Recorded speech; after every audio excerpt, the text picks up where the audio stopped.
whakarongo ki te tangi a te korimako. Kōrero flowing out the hooker force. Kaupapa relevant, kaupapa out of bounds, kaupapa exigent, kaupapa paramount.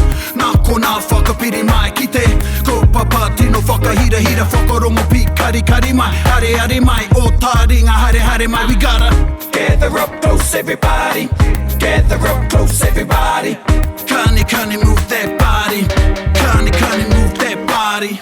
E ngā miro o runga, e ngā miro o raro, tēnā rā koutou. Anei tātou e tui nei runga i tā tātou kaupapa o Taringa e mihi nei kia koutou. Nau mai, hoki mai ki te punua pāho o Taringa e whakapāho atu nei. I te piki taone, piki auahi o te ao mutu. Tēnā koutou. Tēnā koutou. There was that radio voice again. Radio. I have to put on sometimes. It cracks me up actually listening to myself. Yeah. Hoi no ana e no māua ko te puaheiri e mihi ana kia koutou. Nau mai hoki mai ngai Taringa. To episode tahirau, unless it tahi mano. Ooh. A tōna wā. Yeah, Pea, nā. A tōna wā. He mata ki te ngā tēnā. Yeah. Tahirau, ono te kaumāwhitu. Ono te kaumāwhitu. Ono te kaumāwhitu. How you feeling, te puaheiri? I feel great. Yeah. I feel so privileged, Yeah. to be able to have these guest speakers on today. And Pono. Yeah. Ana kia hori pū atu ki tā tāua manihiri I runga I tēnā kōrero. And e te iwi, we're in our toy series, and this is te hōtaka tuatoru I roto I te toi, whanake te toi, tupu te toi ahu mai Hawaiki. There you go. And ko tā tātou manuhiri I tēnei rā, ko taku meki he huanga tēnei nōku I taku taha Ngāti Raukawa, e mōhio whānuiti ana ia, oh geez, kei te whakakōrero au I aia. Hei, ano nei, kāre o waha e hoa, engari e hoa, te rangi kāwhiti, tēnā koe, haere mai. Tēnā kōrero o te rea, tēnā koutou e whakarongo mai nā. Ko roto rua mātangi rau tēnei, e tuku mihi atu ki a koutou katoa, tēnā koutou. Kia ora. Tēnā koe hoa, tēnā koe. And e te iwi, if you're wondering, actually no, hold on, praone, I'm getting ahead of myself. Kia hoki ki tā tātou, rau papa, Ai. ko te kiwaha. Ko te kiwaha. Ko te kiwaha. No re hoa te rangi kāwhiti, ka tukua ki a koe, he kiwaha tāu, he kōrero tāu. Ai, ko tāku, tāni ko tia tō ao. Tāni ko tia tō ao. Oh, man. Tētahi kiwa. Nā te me pai tērā ki au e āhei ana te whakamahi I ngā mahinga katoa. Mēnā I te kōrero koe mo te reo, ngā mahi toi, tō pākihi rānei, tāni ko tia tō ao. Te whakaniko I o mahi. Kia ora. He pai, kate ana ka mahara ko tō tamahi ne? Ai, koera e pai ana tēnei ki au. Yeah. Tāni ko tia tō ao. Ko te ingo te tamahi ne a te puaheiri ko... Ko tāniko. Ko tāniko. Nice. Nō reira, I mihi I, pirangi au ki te whakakumara I taku taha Ngāti Raukawa. Kei te mohi o tia koe, kei te mohi o tia tō taha te arawa, engari he taha Ngāti Raukawa anō tōu. Ai, kōrero mai mō tērā tātai o. Tērā pēnei ki te kōrero, ka moia rauti, ia te pāhau, ka puta ko hari taimana, ka moia hari taimana ia pare waha, ka puta ko rangi nui pare waha, nāna ko te hiwi nui, ana nāna ko tēnei e kōrero atu nei ki a kōrua o tira ki a koutou rā. Tēnā koe. Ana koera taku taha o Ngāti Huri. Kia ora. Whare puhunga, Whatu, e rāwai. Tēnā koe. He huanga, he tata koe ki taku wahine. I heke mai hoki rātau I rauti. Yeah. He ngāti hui a hoki ne. A te pāhau. Ana. Cool. Well, e te iwi kia huri ki tā tātou kaupapa and... Oh, sorry, actually. Me hoki ki te I seem to be going ahead of myself. Yeah, I think I'm just amped up. This toy series, that's what this toy series... And I just want to quickly note... Koina te āhuatanga o te whanaungatanga, koutou mā, listeners, if you just heard Karl and Praone have that interaction, it's about whanaungatanga, making those links. Kia ora. Gem right there. And just to pick up on that too, that's why it's so important to have whanaungatanga. Kia ora. When we have a wānanga, not just wānanga, but even a hui. Yep. Now, it's totally different. You go into a pōr hui tino Pākehā nei, there's no whanaungatanga. Sometimes people don't even shake hands or say hello. And that's just so cold. Yep. Kare rongo I tētai wairua. Yeah, especially if you're meant to work or agree on something. Pono. Pono. You know? Para mine, when you have a para whanaungatanga, whether it be sharing of pepeha, no whea rānei tētai, it could be, you know, even just a simple share how you got your name or a nickname. Yeah. And people make connections. Yep. No reira, he mea nui tira. He mea So, nui. anyway, I roto I te wā, I te kōrero a te rangi kāwhiti mō tana taha Ngāti Raukawa, Ngāti Huri. We found the connection there with my wahine who shares some of the whakapapa of Karl's. Nō reira, koene te toy series e hoa, and me kore ake koe, koene e mihi nei māua o tira Taringa, me te wānanga o te roa ki a koe. Me pono taku kōrero, ko koe tētahi o ngā tohunga Raranga. Kia ora. O te nāia nei, kare pia e paingia e koe te rā kupu tohunga, engari he tohunga koe ki tō mahi. E mōhio anau ki tērā nā te rehe.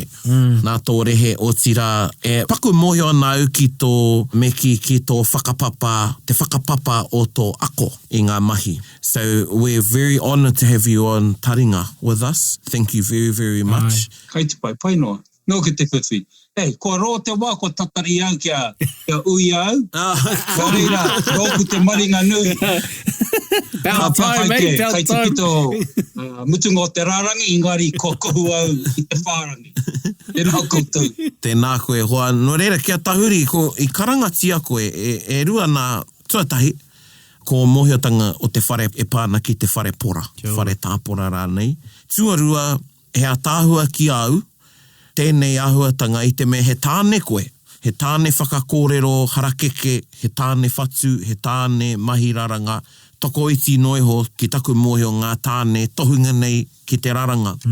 Me te pōhehe o te ao Māori, mā te harape I te pōhehe. Maybe it's just like people just think that. Yeah. He pōhehe. He pōhehe. Oro te pōhehe no hoana o te ao Māori. O paitini hia ngā whakaro e te Pākehā. Kia ora. Ina ke te take. No re, ka whiua kia koe, kōrero hia mō tō haerenga I roto I te ao o te raranga. I tīmata, I nawhi I tīmata e rā kōrero. I tīmata I taho taku kuia. I konei, I noho ki tō mātou kraua whare, tēnei whare, I te wā I whānau mai au, iwa te kaumārua tōna pakeke I te rāwā. Wow.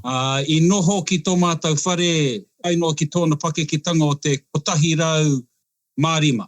Nā reira, mo taku I te wā I tupu au I konei ia, nā koira tāku ki te ai, ia e noho wana ki te raranga. I te raranga tonu ia. Tana ke te mutunga, whakamutunga, tahi rau pēr tōna pakeke. Wow. I te mahi tonu ia e te tahi whāriki, ka rea no kioti. Engari, te taki watu kotahi rau I te raranga tonu ia. Nā reira, e hara I te me e tino ruko au I ngā mahi. Engari, ko au tērā te moko pone whakahōhā I aia, ko tāna he whakamahi I aku ringa ki a kopi pēr te waha. Whakamahi I ngā tīpare.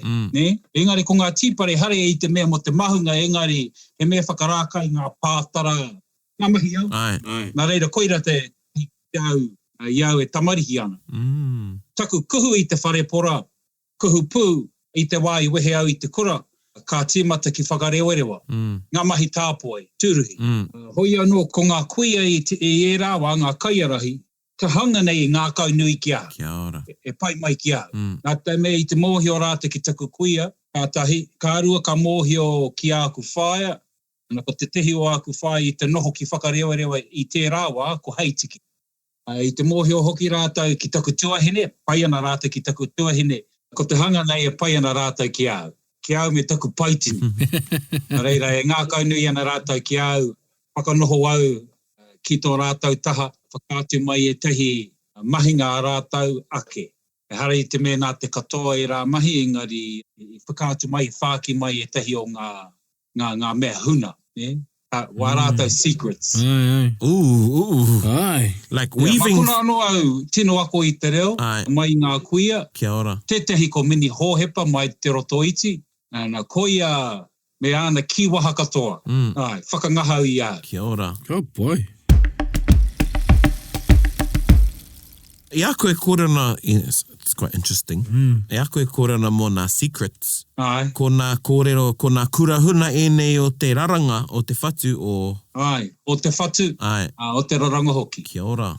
Ko tētehi kuia ko Whāriki Gardner, te kuia o ngā twins. And I whakātu mai ki au te tehi āhua I te wā ka tāmiro ngā rau harakeke, te noho tahi. Me tana ki mai ki au, kau e whāki atu ki te tehi atu, ki te whāki atu, ka mōiho au, nāu e rā kōrero. Ana ka kotahi atu au ki a koe. Whakamataku mai i au. Engari te pēna te katoa e rā kuia. Aha ko ka noho tino tata rātau, ka huna wā rātau secrets ki a rātau ake. Cool. That's neat. That's neat. Yeah. Well, you know, e tahi tāma ka tohu rātau. Ka ki te koe i ana mahi, kau e mahi pēnā ai. Me pēnei kē tō mahi. Nā reira, ko te katoa aku mahi te nuinga, I ahu mai I ngā kaunga pai o enei kuia. Kia ora. Rawe. So, koina tō tīmatanga I roto I te ao o te Raranga, te ao o te Whatu, nā mahi o te wharepora. Engari, he rawe ki ai tō kōrero mō tō kuia, nāna te ahua nei, nāna te aroha ki e rā taonga I whakatō ki roto I a koe nira. Kaore te ki, ko te aroha, engari. Koina te mahinga o te whare. No koina tana mahi ia rā. Ka ki mai te tangata o tino wai maria koe. Engari, kāre koe I te mōhio he wai maria koe. Pēna kai roto I e rā mahi. Tika. I te wā ka puta koe, ka tupu rānei, ka pake ke haere, mā kona anō koe mōhio ai. Tēnā wai maria hau. Tika. Engari, e rā wā ka kāre koe I te kite I te whānui o te ngahere. Tika. Tēnā koe, hoi rawe hoki tērā kōrero ki au. Ana, no reira ka atuito I ngā mahinga noa nei o te whare, en kia mohi o rā koutou e te iwi, e kōrero ana kāo mo tana te rangi kāwhiti mo tana tipuranga I roto I te whare. And, you know, this would have just been like a everyday thing. Yeah. Koe nei, nāia nei e tata tiro ki te Raranga ki ngā mahi toi a te Māori. I tōna wāra he Māori tērā āhuatanga I roto I tō tātou ao. It's the normal part of our being. Raranga, for instance, you know, the closest thing I got to te Raranga was kono. Engari, I ngā hui katoa I te mara, ngā hui nui, ka huri ngā kuia, ngā ruruhi, ngā whaia ki te mahi kono. Mo te hākari. Yeah, of course. And that was, you know, because we needed them. You needed those kono for the kai. Engari, nāia nei, ko te whakaaro te tangata ki te mahi Raranga Whatu, he mahi whakātāhua. Kua ngaro pia te practicality o te Raranga I roto I tō tātou wao. Te nuinga. I'm sure you make heaps of things that you use around the house every day. Yeah. Am I right? Yes, pretty much. You know, as you went through this house, there's a roro everywhere. Yeah. You know, holding kai, holding weaving, holding para, pens, everything. Yeah. It's the most practical thing I can think of. And, you know, it looks kind of organic. It looks organic. You know, pai te titiro atu. But these were normal things when I was growing up, so I never actually saw it as special. Then plus, you know, my parents were pretty old when I was born, so I got to see another generation. So when my aunties would come, you know, well, Rangi Mahora was the oldest, and I whānau mai tērā I te tau kotahi mano waru rau iwa te kaumaiwa. Wow. You know, 1899. There's not many people who have an auntie who's born in 1899, let alone your grandmother's 1872. So I got to see a different sort of generation. Wow. And so you'd have that in the house. You'd have mahinga kai. There were mara everywhere, right around the house. You know, I te noho mātou ki tō mātou pāmu. E he pāmu tēnei wāhi I ngā taukimuri. Kia ora. That was just the lifestyle of them. Taringa.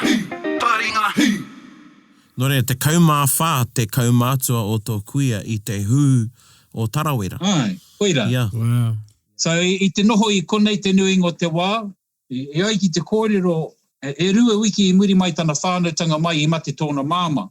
Ana hara mai, a haere atu o te arawa ki Whatu, ana kakāwha kina ia. Oh, wow.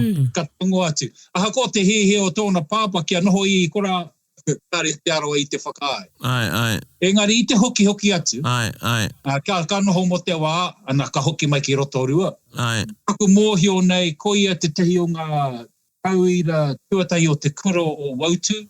You know, in those days when they had those native schools, she was one of the first day or year pupils. Natives, Whatu native school. school. Te nuinga o te wai te noho I konei, I te akaka, Te takiwa o te pā, o wiriwiri. No reira, atu I te kāinga ki whakarewarewa. Whakarewarewa me New Zealand Māori Arts and Crafts Institute. Ai. Ne, e nei whae rere, whae wāhi ai koe. Ai. And then, when did you acknowledge that this was your calling, I guess? Koe nā taku pātai.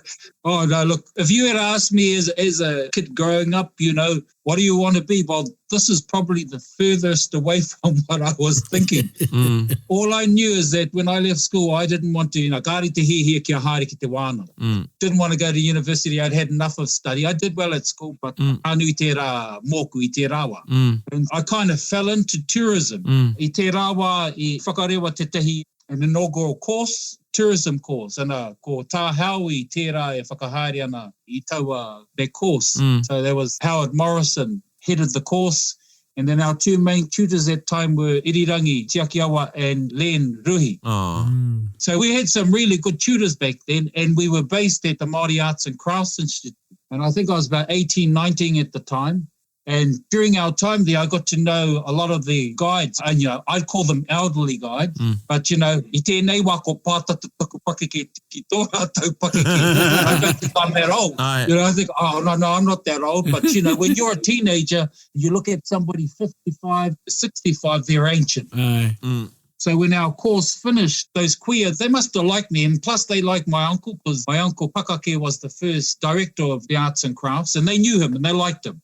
So those senior guides at the time, they put a tono into Emily if they could bring me on as a guide. Kia ora. There were no male guides before that. Nā te mea kāre ngā wahine I te whakai kia uru te tāne ki roto I tērā mai. Ngā wahine o whakarewerewa, kāre te whakai ki te tāne. I ngana irirangi, engari, I whakaheke e rā kuia. Wow. So, you know, he tried, but they put up the stops and says, oh, this is for women only. But, I think because they knew, and that's why whanaungatanga is important, because they knew my family, different members of my family, I think that's why they allowed me to come in. So they went to Tono to Emily to allow me to go in. Wow. So, you know, that really was my entry into tourism. Te tehi o wā tā mātou mahi I tērā wā, ko te ārahi I ngā tūruhi, me te whakamōhiu atu pēhe te mahi ngā piu-piu, ngā kākahu Māori, ngā whakairo Māori. So that was all part of the job. You actually had to know how to weave so that you could not only talk about it, but you could demonstrate it as well. Kia ora. In those years when I first started there, we had to do piu-piu. There was no choice. When you weren't guiding, you sat down to do piu-piu. And I think at the time we had to make 3 headbands a week. Wow. So it wasn't a choice. It was, that's what you did. Hey, okotanga. Yeah, wow. And e tahi atu taima, you know, ka tono mai te tahi rōpu mō ngā raurau. And that's how I learned to make them. You know, you got sat down, somebody showed you once, and if you were good, you picked it up. That's really how I got in weaving. Probably not where I thought I would go, as I said earlier. I liked carving as well. I actually did try to get into carving, but I was too old at that time. You had to be between 16 to 18 years old to go into the kura whakairo, and I was 19 at the time when I found out about the place. You know, I actually didn't know really too much about the place, so even that my uncle worked up there until I went there. Nā rātou ke whakamōhio mai. Yeah, I never quite got to do carving there. And even when they raised the age, I was still out of the age limit. So I had to go back to Te Teko, my uncle on that side, to learn how to carve. And I did that as a short stint, but otherwise... Tō taha hūnia. No. Takutaha niao. Oh, tō taha niao. Niao. Niao ngāheu. Te whānau ngāheu. Kia ora. Yeah. Kaka. So kaka niao he tohunga mōhio ki te whakairo I tōna wā. Koia me ki te me whakamutunga o te kaua kura whakairo Ngāti Tarawhai. Kia ora. So I was pretty lucky really, but I didn't only see weaving in arts here. I used to see it when my mother would take me back to Te Teko with it, because I was ko au te whakapākanga o te whāne, te Pōtiki. Nā reira ka hoki atu ia ki Te Teko, ana koira hoki te mahi ka kite au I reira, te raranga me te whakairo. Te ko whai era mahinga katoa. So I guess it's not that you want to do it, it's just what's natural to you. Rawe. Well, what became natural ended up becoming a labour of love. Or just a labour. Or just a labour. Just a labour. Yeah, you know, te nui ngō te wā koira te mutunga iho, labour. Yeah. Would you ask the spider who spins a web every day, would you ask them if it was a labour or love or just a labour? Yeah, it's just the labour. Probably now I'm more well known for making pew-pew, etc. But pew-pew, when I first started, was my pet hate. I hated pew-pew. My second pet hate was tāniko. Ko taku ngā kau nui ko te raranga kete. And so, you know, I did really well on raranga with kete and that, but I started at Te Pui about 83. About 85, a couple of the older guides up there, and that's Deni Anaru and Homai Bowser, or the kuia or Regan, tōna kuia. Aye. They were making pew-pew at the time, the rātou ko Bubbles. Then they tonoed me and says, boy, you want to give us a hand? We're making some pew-pews, and can you make 5 pew-pews for us, 5 men's pew-pew, and you'll get $50 each. And I really hated pew-pew, but I like these 2 aunties and that, and so, you know, me pēhea atu. Tētai te karo I te tono, mene pai ana koe ki e rā kuia. And 2 haurangi kuia are kind of different. They're kind of just straight up to your face. So, you know, they put the tono in. The kīnaki was, you'll get $50 for each pew-pew. And I always say, and I always remember that the pew-pew I first started making for the ropu was Te Wakahuia. So that's who we were making the pew-pew for at that time. And that's how I got into pew-pew. And then tāniko, as I said, I wasn't a fan of tāniko either. But over the years, it's not you choose the art. I think the art chooses you. Kia ora. And I think the lesson in it is to teach you a lesson. Kia ora. Kia mana wanuhi koe. Ana. You know, we don't always get to do the things we love or like. Sometimes you just have to do those other things, and it teaches you a level of tolerance. Wow, kia ora. So I wouldn't say I chose to go in there. I would say perhaps it chose me. The path chose me. Oh, wait. I want to ask a question before we go on, because my limited knowledge of raranga and tāniko and all that seems like all one thing. You know, if you do that, you do everything else. How te rerekētanga o te raranga me te tāniko? Pēnei ke te kōrero. E te hiwahanga o te wharepora, ko te raranga whāriki, raranga kete, raranga raurau, te tahi atu taha o te whatu, whatu kākahu, whatu tāniko. E tino rereke, ahako ka noho tahi ki roti te whare ko tahi, he tino rereke. Engari, ka hua mai e nei mahi I te haraki. Ai, he orite te whatu ki te knit, ne? Mo te hunga pāke. Yeah, choice, another one. Before you au ki te knit, you know, plain one, pearl one. But yes, whatu, I ahu mai te whatu, te kumōhio, ai ki tā anko kōrero, I ahu mai I te hinaki. Kia ora. Wow. So, you know, whatu kākahu, because they didn't use that system in the islands, so when they got here, you have to take what you know and reapply it. And so they took the art of making hinaki and how you bind it and transferred it into harakeke. Wonderful. Wow. And so that's where we get the whatu from. But I mean, you know, we have raranga as well, which, so the commonality is harakeke. Okay, kia ora. Koina pe te tai me hoa, hea te rereke o te, I'm not, kairau te haikoti. No, pai no. Hea te rereke o te raranga I te whatu. What's the difference between whatu and raranga? Well, you know, one is basket making, really. That's why I used raranga kete, raranga raurau, whāriki. Those are actually weaving where you just leave the leaf solid, almost solid. Yes. You just soften it and you leave it solid. But whatu is actually dealing with fibre. Kia ora. So that's where you extract fibre, you spin it or you leave it raw and you use it to weave kākahu and ropes out of it, etc. So, you know, the difference is leaving the leaf fairly solid or extracting the fibre. Raui. Cool. Yeah. Raui ki au. Wai, raui ki au. Ko te hanga I kaere koe I rongo I tāku I pātai atu ki au. Engari, I puta mai e tai atu kōrero, koina te painga. Kai te pai ki te tukurua tia te pātai. I wahike. No, I pai, ko puta e tai atu kōrero. So, yeah, it's given me a whole insight, you know, the difference you're from fibre to just actual form of the harakeke, eh? Yeah. Just talking on that, I'm not doing a promotion here, but I've just been part of an exhibition over in Whakatane. Right, Whakatarangatira. And because they're promoting male weavers. And it really gets to me, especially when it's a bit like paraone, you know, ka huri e ki te whakatiki I a koe. ka rongo au I te katoe me ana ko te rāranga. Kia ora. I just want to pull my hair out, especially because a lot of the people saying rāranga are those who actually do the mahi, and they've got to learn it's raranga. Yes. Kia ora. It's never been rāranga. Yes. And, you know, you'll find kuia mai, taiohi mai te nuinga I nei, wa kai te kohuru I taua kupu. Ana, kia ora. It, you know, just drives me crazy. And then they make it a male-female thing, which drives me crazy again.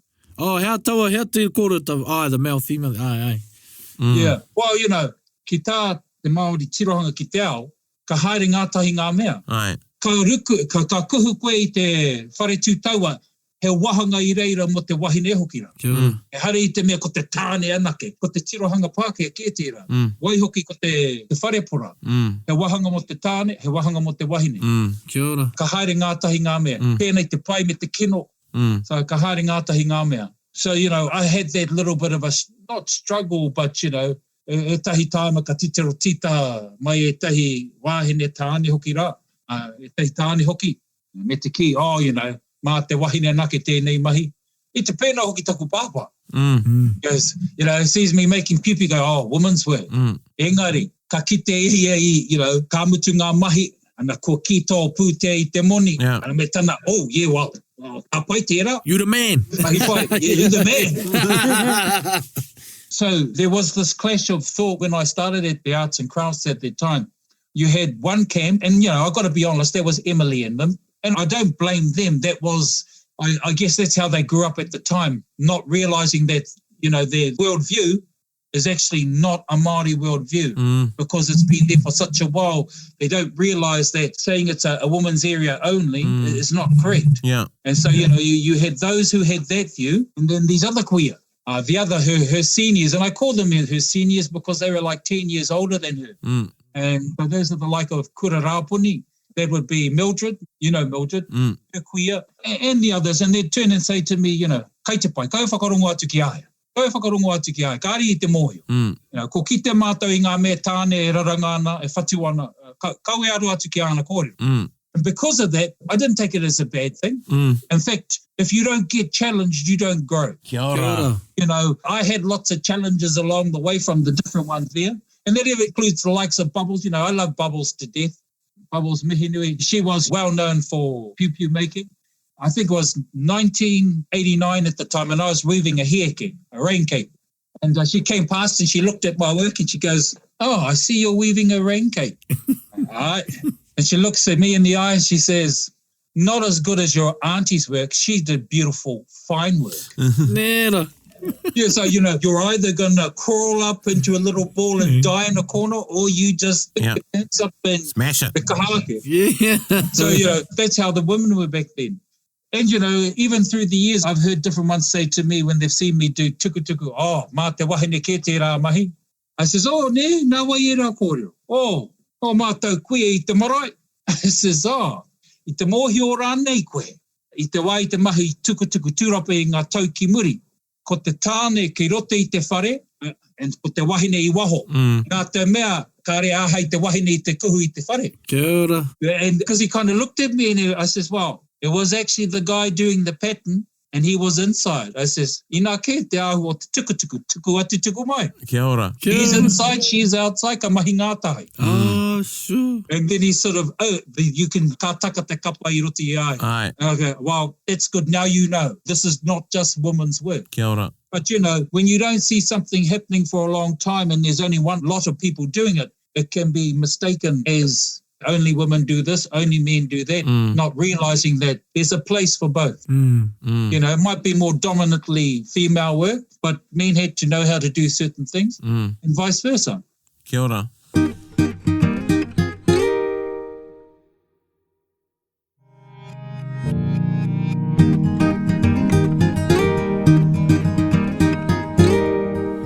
When you was talking about e rawe tēnā kōrero, tēnā koe e hoa mo te tāne, and I never thought about that.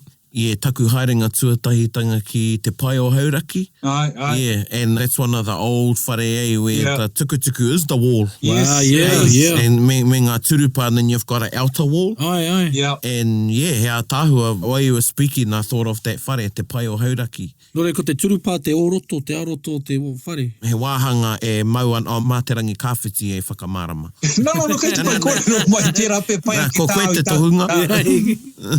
No. Hautatu noa tēnei. Hautatu noa. He wāhanga e here ana i tērā wāhanga ki te whare. Kuina taku moe o Aye. ki te turupa. Aye. Yeah. Ka pai. Aye. And just to add on to that kōrero, this is a kōrero from Che, when in the building of the house, this is where you get the phrase tūturu whakamaua kia tīna. Aye. So the tūturu or the turuturu, some say turuturu Aye. whakamaua, so the turuturu where the bottoms Yep. Aye. turu nei te tukutuku te turupa me te pakitara ki roto i te whenua. Yeah, So yeah. make it fast, Make make it it fast. hold. Yeah, Yeah, tūturu yeah. whakamaua kia tīna. Aye. Yeah. Kia ora. Ana. Oh, o koa hau. Yeah. Te mea hau ka, ka pai. Yeah. So, ātahua e rā kōrero e hoa. And you might, as you're saying, great to me, but really, yourself and other kairaranga tāne are re-pioneering, I guess, a space where being colonised and people think, nei, mā te wahine ana ke tērā mahi. Yeah, but ki te hoki ki roto i ngā kōrero, tēnei tauira au. I remember Pau telling us that te paeri tūterangi, he refused to wear any kakahu, he only made his own kakahu. Oh, wow. Yeah. He mataku nōna ka mākutuhia wana kakahu e tētai, so he made all his own kakahu, korowai. Yeah. Tikanga was another famous weaver, Rangatira o Tūhoi, he also made his own kakahu. Yeah, nā ka pai e rā kōrero. In the exhibition that I sort of alluded to, I was surprised, I reira mātou tokotoru. Reo Māori atu te mātou nei. And they were talking like that, the male-female issue, and I looked at them and I says, well, hea te take te kōrero mo tērā take, karekau he take. Aye. E hari te take. Aye. I says, ka haere ngā tahi ngā mea, and then they looked at me and went, oh, yeah, you're right. It's not an issue. I said, the issue is not ours, the issue is theirs. Aye. And I don't see why we take it up, making it a gender role thing. Tēnā koe. Kia ora. And it's funny, I've been told many a times from kuia that they go, men make some of the best stuff, with the mahi raranga. Yeah, they said that's some of the best students they've had. Oh, I tell you what, there's a lot of harawene out there, though. Yeah. Oh, a lot of gatekeepers who want to keep you out. But, I'm not a pack animal. I don't run with the wolves. Yeah, I just do my own thing. So I've been pretty lucky, really. Before I forget this, I want to ask, did you ever complete the whāriki that your kraua was working on? Like a kuia. Yeah, tō kuia, yeah. Yeah, because I still remember that whāriki. It was pink, it had green in it. And so what happened is my kuia went to stay with my auntie. And my auntie only lived 3 minutes down the road. She lived on Ranginui Street. This ko te māmo tūruro o tēnei. Kia ora. Aye. A reira, ka haere atu e ka noho mo te kotahi marama e rua marama rānei. Engari, I wari ai a tōna whāriki korā. And so it was left in the rafters of their garage or shed for years. And I think I te wai whakahaungi a taua whare. I don't know what happened to it after that. And I don't think he knows either. I think they either put it into permanent storage, wherever that is. Kai te tahi wāhi pēr, or I have no idea what happened after that. Anei tētai pātai, because you said storage, and this is a big issue or people may not think it is, but marae, hapu, get whāriki made. Aye, kia ora. And then they're not too sure on how they should store them. How should a whāriki be stored? I think for me, the easiest and probably the best thing, just get a big carpet mat and keep them underneath that. Because it protects them, it keeps them flat. Flat tie. You can't trot on it and break it with your shoes or high heels or whatever. They're pretty much protected under a mat, and that's probably the safest place to keep it. Kia ora. I know in our marae for quite a few years there, they used to roll them up and put them under the seat because there was long seats along the sides, but they get too damaged in there. Ah, kia ora. And then the kiore and the dust mites and everything else get to them. Yeah. So to me, it's probably best to leave them rolled out flat and under just a big mat to protect them. I will be taking it to my marae committee. Yeah, well, it's been recorded here. Let it be, yeah. And it's, it's common sense. It's really, very common sense, yeah. Kia one, ko te mea nui mo ngā whāriki o te marae, ko te tapu. What are some of the tapu around it when they're used in that way? Yeah, this is a good segue into tikanga. Tikanga raranga. Tikanga. Well, you know, e harau te tangata raranga whāriki, ko raranga. Raranga e rua e toru pea. Engari, e mea nā hau e harau te tohunga raranga whāriki. Engari, tāku mōhio nei, that there's really only just one major one that they used to have, and that's when they ki pai te whare i ngā whāriki, ne? It's not like that anymore. We're lucky to have even one or two. Kia ora. Simply that you would lay the overlap would be facing towards the back of the house. Kia ora. Only for the sense that you don't want anyone tripping up. You know, ka hara mai, ka kuhu te manuhiri I roto. Yeah. If you fall over, ki te hinga, e hara I te tohu manaki. Kia ora. And, you know, they take that all as a sign, a very bad sign. So that was probably the only one I sort of ever really knew of or heard. I've heard other kōrero from up north that their whāriki whakairo, they lay them a certain way because it symbolises something in their kaupapa. I don't know whether the kōrero is open to tono for the tupāpaku or something or other. Yeah. E hui mate. So I've heard some kōrero like that, but I think that's specific to them. I don't know if that happened anywhere else or used to happen anywhere else. But I like that kōrero. I thought that was really interesting. Ana. Me whakarongo pi kari. Yeah, koina hoki te kōrero ki au mo te whāriki. And I was saying, wow, we don't even have, same, we've only got about 2 or 3 whāriki. The old ones, they got damaged. Yeah. And we ended up putting them on the walls of the whare. Yeah. Engari, it's interesting that tikanga, e pāna ki ngā whāriki, has been repurposed for sheets. Aye. Yeah. So now, when you lay the sheets on the whare, the sheets on that, they go that way. Yeah. You know, just kua whakaurungia te whakaro Māori ki tētai mea Pākehā. Aye, tika. And even with pillowcases for a while there, the opening had to be towards the back of the house. Yeah, that's what I do when I make my bed, the openings for face inward, you know, Yeah. Hey, ko tāua tērā. Aye. But my wife, she likes the openings to face towards the wall. Me, if it's on the bed, I like them to face together because I don't like the openings. Yeah, same. But And then we talk about it. So, you know, when she's not looking, I do it my way. Yeah. I mean, I'm not looking, she does it hers. Yeah, I think, you know, ma te whāriki, you know, there's the practical side. Yeah. So tripping over. Another one too I've seen is if the opening's going the other way and the wind blows in, it blows the whāriki. Yeah. Picks it up. Oh, yeah. Yeah, and ko tētai atu kōrero ki au, when the edge is facing out, he pana. Yeah, koira. He pana I te tanga, he pana manuhiri tēras, telling them not to come into your whare. Yeah. Yeah, so you got all those layers of tikanga on there. And ko kōrero tātou mō tērā e te iwi, how, you know, a tikanga's got 2 sides. It's got this iho atua, and then it's got a practical side ki te tikanga. Hea e tai atu tikanga e hoa e maharana koe e pāna ki te raranga, e tai o mōhiotanga. Some things that you practice. I just want to finish off on the whāriki. Kia ora. Petahi tauira. Hara mai ana te tehi mai whakarewerewa ko Whatu. A me te whāriki o bubbles. Te whāriki mahingi e tōna māma. A me te ki mai ki au. You know, how can they best protect that whāriki? Just kind of like what you said. And because in some of our marae around here, we used to actually get them leather put on the edges of the whāriki to protect them so they don't wear them. But it's really hard to find someone who can actually do that. And then kahua mai, the suggestion came that maybe they want to try and laminate the whāriki so it lasts longer. And ka hoki au ka kōrero ki a Ruiha, and she said, well, that defeats the purpose of whāriki. How does the hau of the tupāpaku enter into that space? It's kai te ara I te kaupapa. And it's important for that tupāpaku to actually lay on the mat and not on a sheet in between it, sort of thing. But I like that kōrero. I suppose other tikanga for me is a lot of people say, oh, you must karakia. I only karakia if I go and cut flax at a place I don't know. Kia ora. Because kāre koe te mōhio ai, kai taua takiwa. He kehua rānei, he pakanga rānei, you know, you just don't know what's there.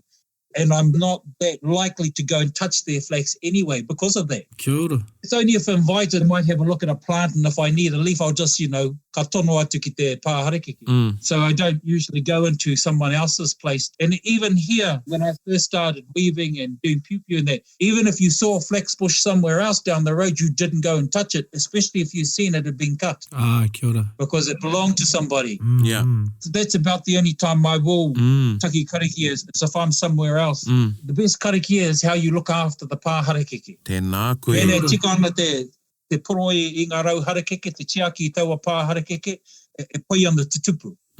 But the one who actually really taught me how to cut flax was Blackie Tinney. No roto I tainui. Ai, Blackie, ai. Well, so you see what happened is his mother-in-law and my auntie Heitiki were very good friends, and they were neighbours.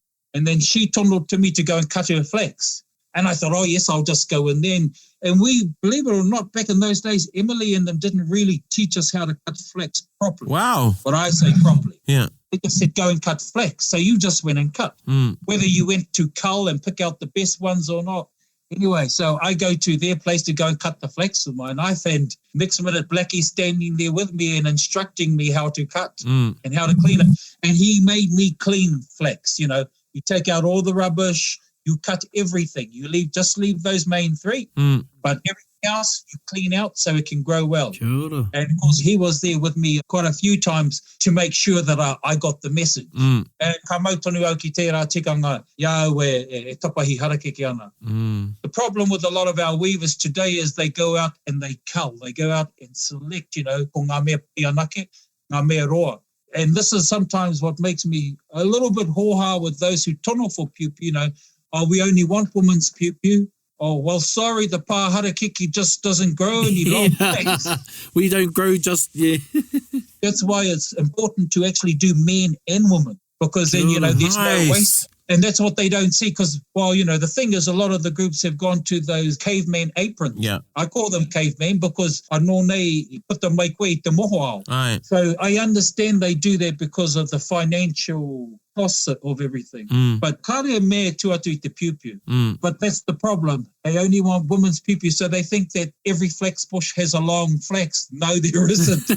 Actually, women's piu-pius are really, really hard to do because of finding the length of flax and the amount that you require. Kia ora. Wow. So when I cut flax, and my kids, they know that we will grade the flax. There's rubbish flax, so it's so spotty and marked that you can't do anything with it, but you can actually use it for muka to make cords to whatu your piu-piu together. So that's what I use the long ones for. Kia ora. If it's got a little bit of good in it, then I can change it and make it into other things like poi piu, poi patu, and so that's when you'll see me make these. If they're long or if they're short, you can make a short one, for the women. So that way you're not actually wasting the flax. If it's a good blade, use it. Wow. Or you'll find that's why we have probably so many roto around the house. And then you get into the piu-piu for the babies, for the intermediates, and then adults. So everything is graded. It's very little wastage. And that's e tiaki te pāharakeke.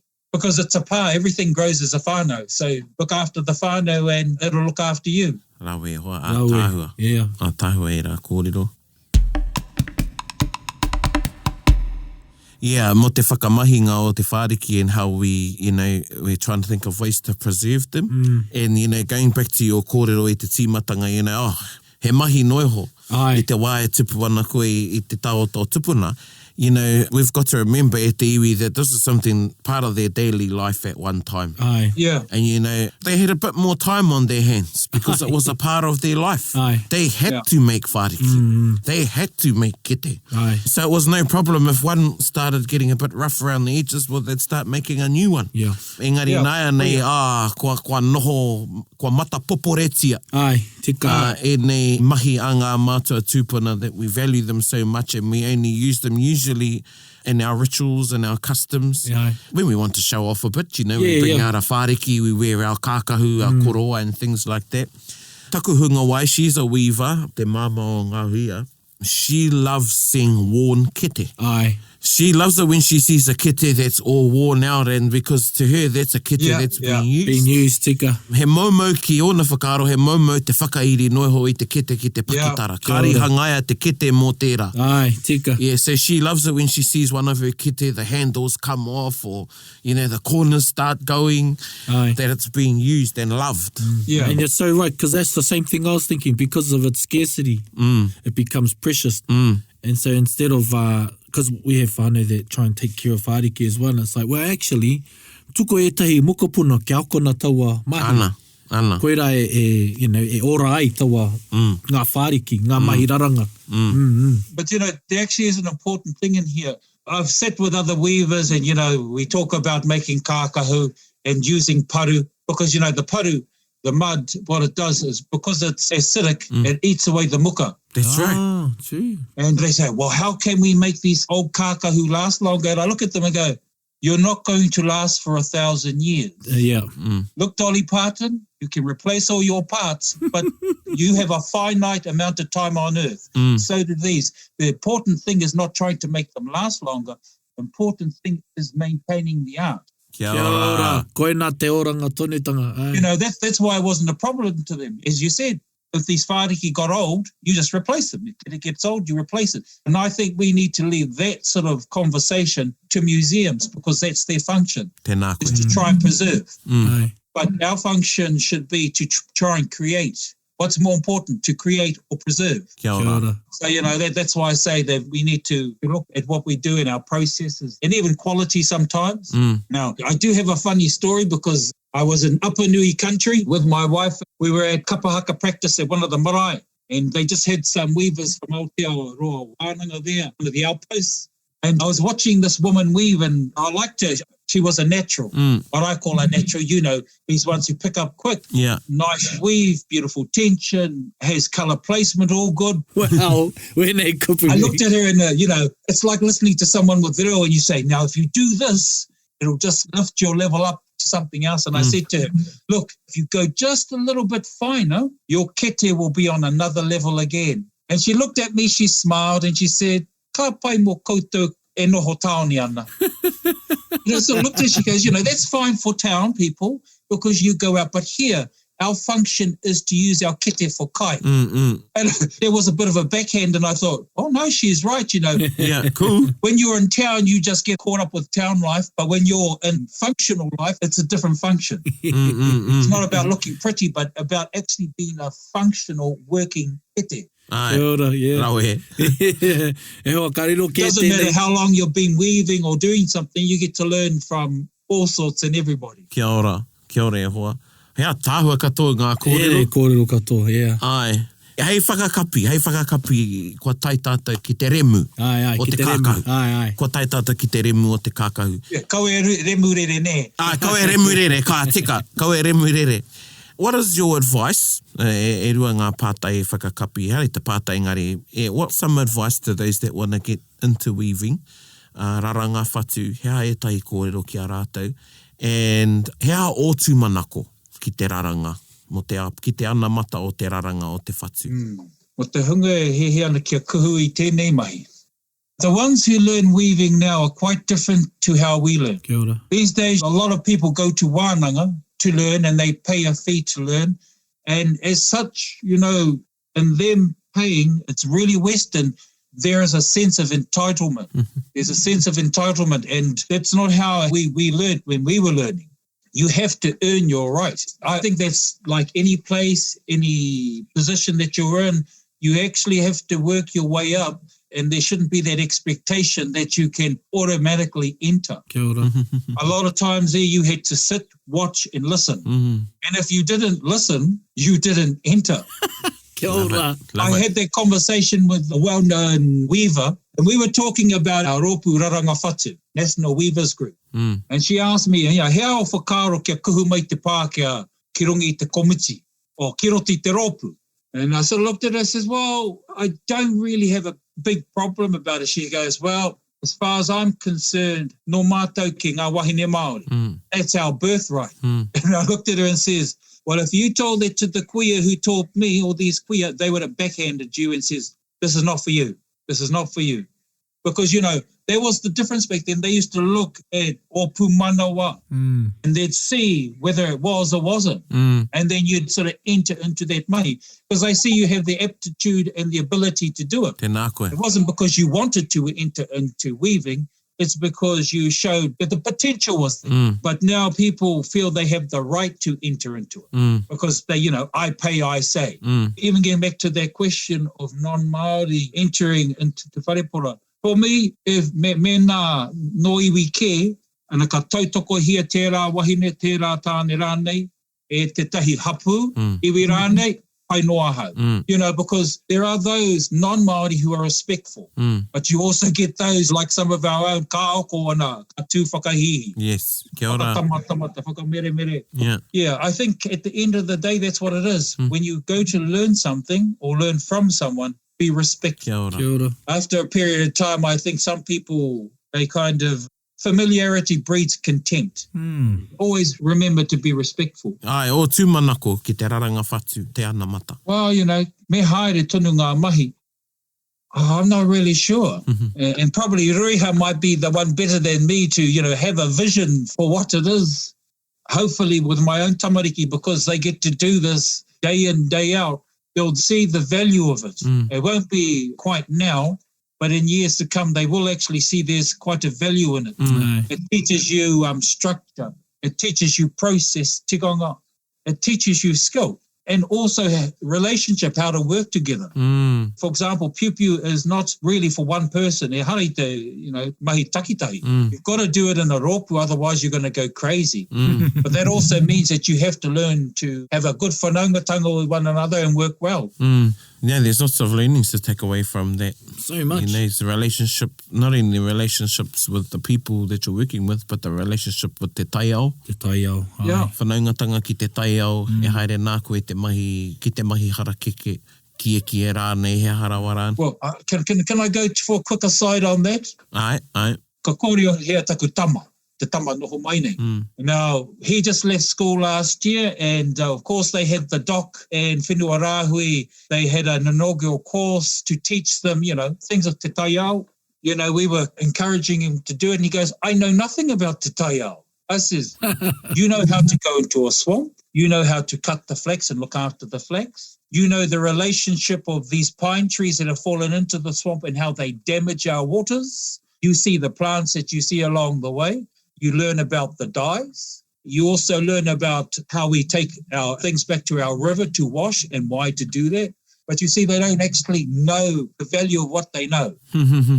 It's not till later and somebody points them out about the taiao and the relationships that they think, oh, yeah, ko kite au I nei.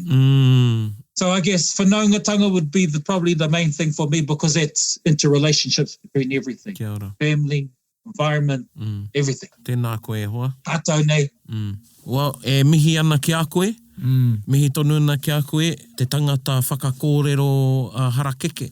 Anei e ora tonu nā tēnā taonga. I a koe o tira i tō momo. Nō reira, anei māu e mihi nei ki a koe. O tira ki o tūpuna, ki tō kuia, me ki te hunga nā rātau koe. I poi, i mori, i whakaako. Ana ka maharau ki tehi kōrero e pāna ki te i a koe kōrero mo te tāmiro i te tīmatanga, ana te miro. Tētahi kupu e moho anau ai kōrero rā māua ko te wharehuia, ko te paniwaha. He paniwaha. Ana ko te wā, i te wā ka miti, te tangata i tana ringa, te kuia, te koroua rānei, ka tai ka tāmiro i wana muka. Ana ka uru te taua tangatara mā tana ware. Ki wana mahi. Ki wana mahi.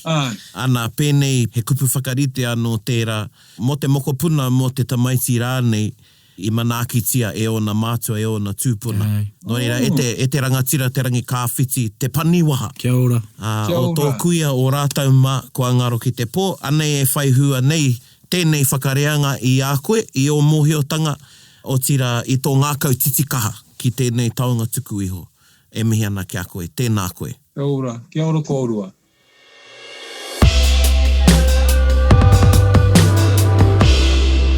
Anei te waiata o te wiki, hei tautoko I ērā kōrero, I wainganui pū harakeke a hau. Whakarongo mai.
Kei whehe waiata I tuatu I tērā. Tuatu I tērā. Tautoko I tērā kōrero. Yeah, and man, that waiata is like, it's one of the meanest. Yeah. Well, what I like about it too, and we didn't even get into talking about, you know, there's just so much to talk about I roto I te mahi toi, all of our kaupapa. Yeah. And as we say, you know, it's a timo. Yep. Because I know that Karl Te Rangi Kāwhiti, he's been specialising in poitāniko of late. Oh, wow, yeah. You know, so that's a whole other sort of genre or arm of raranga, poitāniko. And, you know, if you think about it, we're trying to fit the man's life's work, a person's life in an hour or 40 minutes of kōrero. You know, it's you can't do that. It's, yeah. And I just want to point out how great his kōrero was and understanding how we grew up at the feet of his kuia, at the feet of the old people, how he talked about the age generation of his aunties, whose aunties were born in the 1800s. It's very, and I call it lucky, you know, because I'd like to have grown up like that. But, you know, just a great upbringing. And from that, he's brought this art to us. Kia ora. Yeah, and I just want to, you know, apologise that I wasn't listening for one part there. Well, I think we got 2 for 1 on that one. We got, yeah. But yeah, I can't speak high enough about Te Rangi Kāwhiti and his mahi. Ko tētahi o nā mea ki te anau he orite, I wainga I a rātou ko rangikipa, ko horomona.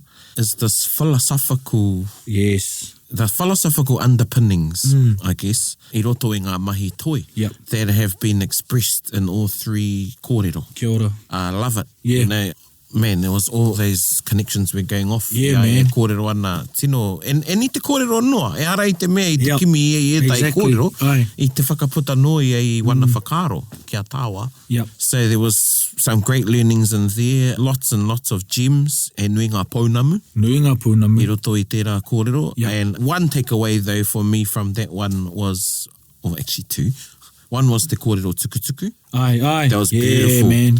And then also te mahi pupu. Yeah, kia having ora. the long and the short. You know, you should be asking if you're going to order a woman set, order a man set as Yeah. well. And, you know, mohio koe ko tō tātou kāinga, tō mātou engari tō tātou kāinga, taku hunga wai, mahi pupu, Ai. I ona wā. So, yeah, that was cool. That was cool, yeah. What was one of your takeaways? My takeaways is actually to get to a point of mastering a craft. And as he said, it's not as if you get to choose what you do, it actually chooses you.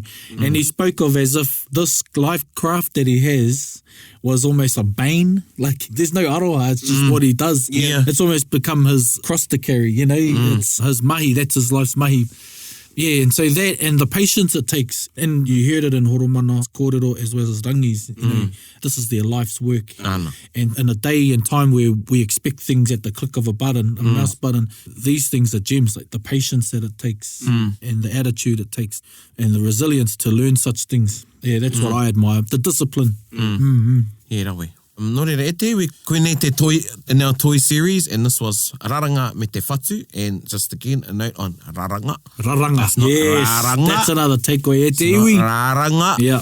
And, you know, he did speak about, just in short, that there's some weavers that actually say Raranga, and also e tahi o tātou te hunga kōrero I te reo. Ai, Te ai. kōrero o Raranga, and Ai. that's because we've heard someone else say it, and Kia ora.